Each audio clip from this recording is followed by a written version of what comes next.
अज़राइल। कहानी की शुरुआत एक जंगल से होती है, जहां जंगल के बीचों बीच हम एक लड़की को देखते हैं जिसके गले पर क्रॉस का निशान होता है। इस लड़की का नाम अज़राइल होता है। वो इस जंगल में अपने बॉयफ्रेंड के साथ होती है, जो जंगल में आग जला रहा होता है। लेकिन तभी अज़राइल उस आग को बुझा देती है। दरअसल ये कल्ट से भागकर आए होते हैं। पहले ये उसी कल्ट का हिस्सा थे, लेकिन अब इन्होंने उस कल्ट को छोड़ दिया है। दरअसल अब इस दुनिया में बहुत कम इंसान बचे हुए हैं। क्रिश्चियनिटी के हिसाब से इस दुनिया में रैप्चर नाम का एक इवेंट होना था, जिसमें खुद ईश्वर हर एक इंसान को बादलों के ऊपर बुलाएंगे। जो इंसान लायक होगा उसे वहां से हेवन भेज दिया जाएगा, और जो लायक नहीं होगा उसे वापस अर्थ पर भेज दिया जाएगा। रैप्चर इवेंट आज से कई साल पहले हो चुका है, और अब अर्थ पर जितने भी लोग हैं वो किसी से बात नहीं करते, क्योंकि बात करना एक तरह का पाप है। इसलिए इंसानों के गले से वॉइस कॉर्ड्स को निकाल दिया गया है। अज़राइल के गले में जो क्रॉस का निशान है वो उसी सर्जरी का निशान है। लेकिन अब अज़राइल ने उस कल्ट को छोड़ दिया है। वो अपने बॉयफ्रेंड के साथ वहां से भाग गई। हालांकि उसने अब जंगल में आग बुझा दी है, लेकिन वो बहुत ज्यादा डरी हुई है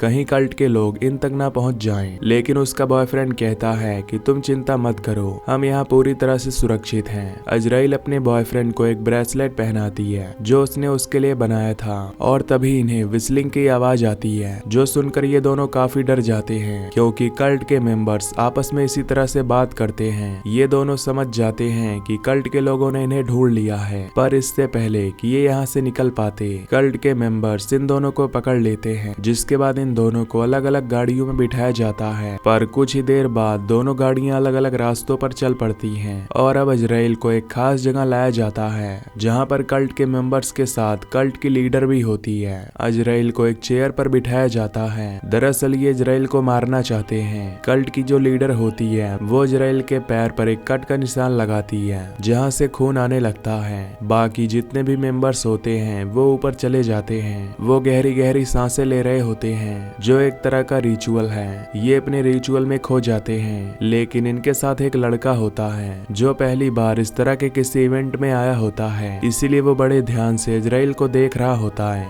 यहाँ पर हमें कुछ क्रिएचर्स को भी दिखाया जाता है, जिनके लिए अज़राइल को वहाँ चेयर के साथ बांधा गया है, और अब वो क्रिएचर अज़राइल का खून पीने के लिए उसकी तरफ बढ़ना शुरू करता है। अज़राइल किसी तरह से अपनी जान बचाने के लिए अपने एक हाथ को आजाद कर देती है, और लीडर और उसके जो दो साथी होते हैं उन्हें इस बारे में पता नहीं चलता, क्योंकि वो रिचुअल परफॉर्म करने में खोए हुए थे। लेकिन उनका चौथा साथी जो अज़राइल को देख रहा होता है, वो अज़राइल को रोकने के लिए उसके पास आता है। उसी मौके का फायदा उठाकर अज़राइल के हाथ में जो लकड़ी होती है वो उस लकड़ी से उसके गले पर वार करके उसे जख्मी कर देती है, जिसके बाद क्रिएचर उसके खून से अट्रैक्ट होकर उसी के ऊपर हमला कर देता है। अज़राइल अपनी जान बचाने के लिए अपने आप को आजाद करके यहाँ से भागने में कामयाब हो जाती है। लीडर और उसके दोनों साथी जब तक अपनी संसद में वापस आते हैं, अज़राइल भाग चुकी होती है। लीडर और उसके साथी देखते हैं कि अज़राइल के बदले उस क्रिएचर ने इनके साथी को मार दिया, लेकिन वो उसका कुछ नहीं कर सकते, क्योंकि हर कोई इन क्रिएचर से डरता है। वहीं अज़राइल को दिखाया जाता है जो भागते भागते एक नदी तक पहुंच जाती है, जहां से वो पानी पीकर अपने खून को साफ करती है।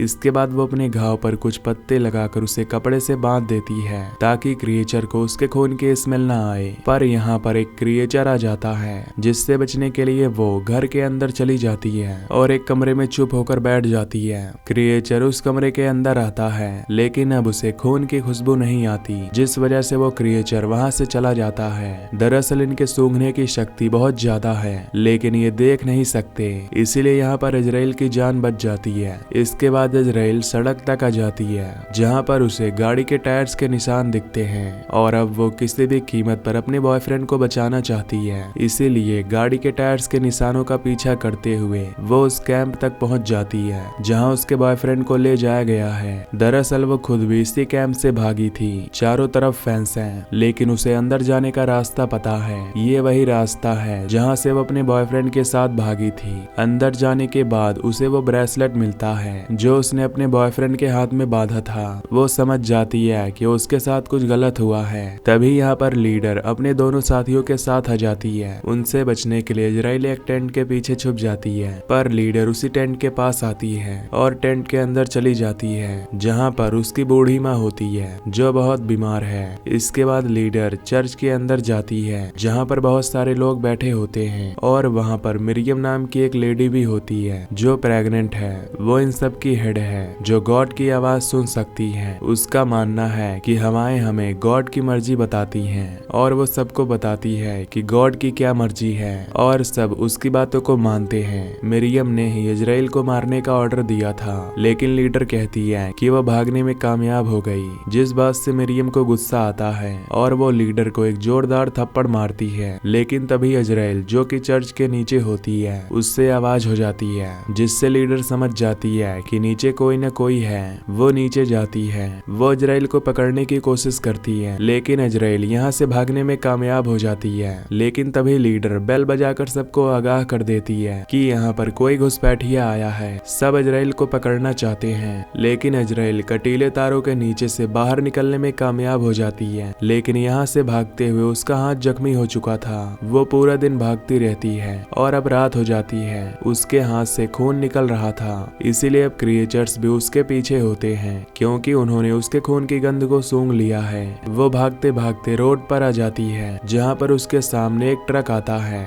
उस ट्रक से एक आदमी बाहर निकलता है और इजराइल से पूछता है कि क्या तुम ठीक हो। इजराइल उसकी बात का कोई जवाब नहीं देती, क्योंकि वो बोल नहीं सकती। इजराइल जल्दी से उसके ट्रक में बैठ जाती है। दरअसल ये खुद एक सर्वाइवर है और अब दोनों यहाँ से ट्रक से आगे निकल जाते हैं। जिसके बाद वो आदमी इजराइल को हाथ में कपड़ा बांधने के लिए देता है ताकि उसका खून बंद हो जाए। इजराइल अपने हाथ में कपड़ा बांध देती है। वो आदमी इजराइल से कई सारे सवाल पूछता है, लेकिन इजराइल को उसकी भाषा समझ में नहीं आती, जिसे वो आदमी समझ जाता है और वो अपने ट्रक में म्यूजिक प्ले करता है। ये दोनों म्यूजिक एंजॉय कर रहे होते हैं कि तभी सामने से गोली चलती है जो ड्राइवर को लगती है और ट्रक डिसबैलेंस होकर जिस आदमी ने गोली चलाई थी उसे उड़ाकर आगे एक दीवार से टकरा जाती है। दरअसल वो भी उसी कल्ट का मेंबर होता है जो कि इजराइल को पकड़ने के लिए यहाँ तक आया था। और अब इजराइल ट्रक से बाहर उतरती है और देखती है कि वो आदमी अब भी जिंदा है। उसका पैर टूटा हुआ है, पर इससे पहले कि वो उसे मारता, इजराइल उस पर हमला करके उसकी गन से उसे ही मार देती है। इजराइल गन लेकर यहाँ से आगे निकल जाती है, जहाँ पर वो देखती है कि एक जगह पर आग जल रही है, जहाँ पर उसका बॉयफ्रेंड बैठा है, जिसे देखकर वो बहुत खुश हो जाती है। पर जब वो उसके पास जाने की कोशिश करती है तो वो ट्रैप में फंस जाती है, जिस वजह से वो रस्सी से पेड़ से उल्टी लटक जाती है। दरअसल कल्ट के मेंबर्स ने उसे पकड़ने के लिए ये ट्रैप बिछाया था और अब वो उस रस्सी से ऊपर जाने की कोशिश करती है, जिस वजह से उसके हाथ से खून निकलता है और उसकी खून की स्मेल से यहाँ पर क्रिएचर्स आ जाते हैं जो कल्ट के उस मेंबर को मार देते हैं जिसने यहाँ पर ट्रैप बिछाया था। लेकिन वो इजराइल को देख नहीं पाते क्योंकि वो पेड़ के ऊपर चली जाती है। इजराइल देखती है कि उसका बॉयफ्रेंड अब भी नीचे है, पर इससे पहले कि वो नीचे जा पाती एक क्रिएचर उसे अपने साथ ले जाता है। क्रिएचर को अब भी उसके खून की स्मेल आ रही होती है, जिस वजह से वो पेड़ के ऊपर चढ़ने लगता है। पर इजराइल बड़ी चालाकी से उसके गले में रस्सी बांधकर उसे मार देती है। इजराइल इस बात से बहुत दुखी होती है कि उसका बॉयफ्रेंड मारा गया और उसे पता है कि इसके पीछे मिरियम है। वो उससे बदला लेना चाहती है। उसके पास अब खोने के लिए कुछ नहीं है, इसीलिए वो कैंप वापस पहुंच जाती है, जहां पर वो विसल बजाकर गार्ड्स के ध्यान को भटकाकर चर्च के अंदर चली जाती है, जहां पर उसके सामने मिरियम है।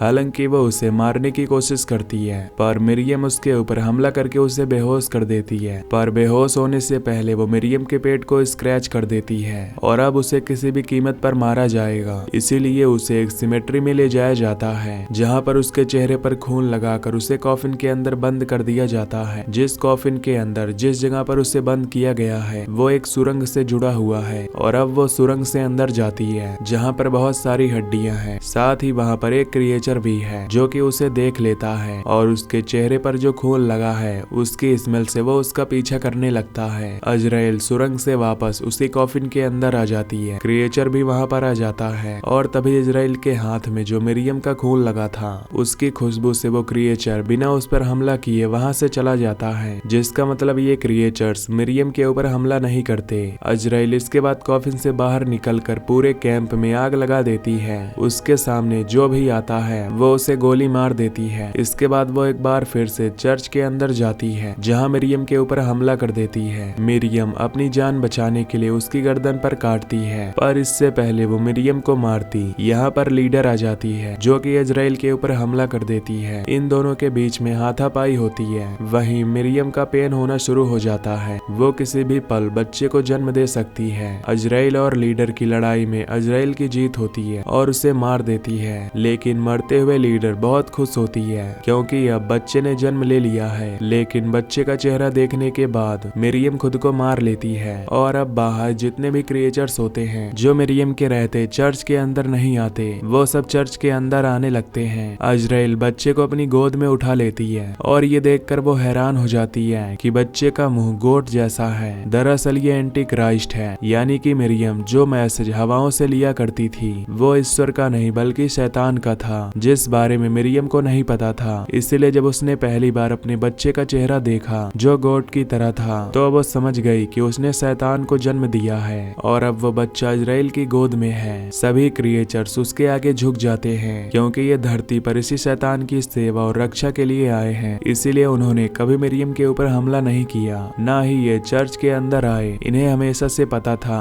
कि मरियम के पेट में जो बच्चा है वो ईश्वर का नहीं बल्कि शैतान का है। अजराइल भी समझ जाती है कि उसकी गोद में जो बच्चा है वो खुद एक शैतान है। अजराइल के चेहरे पर एक मुस्कुराहट आती है क्योंकि वो जानती है कि अब उसके पास पावर है। और इसी के साथ ये मूवी यहीं पर खत्म हो जाती है। तो वीडियो को लाइक और चैनल को सब्सक्राइब कर दीजिए। Till then take care, love you, bye bye.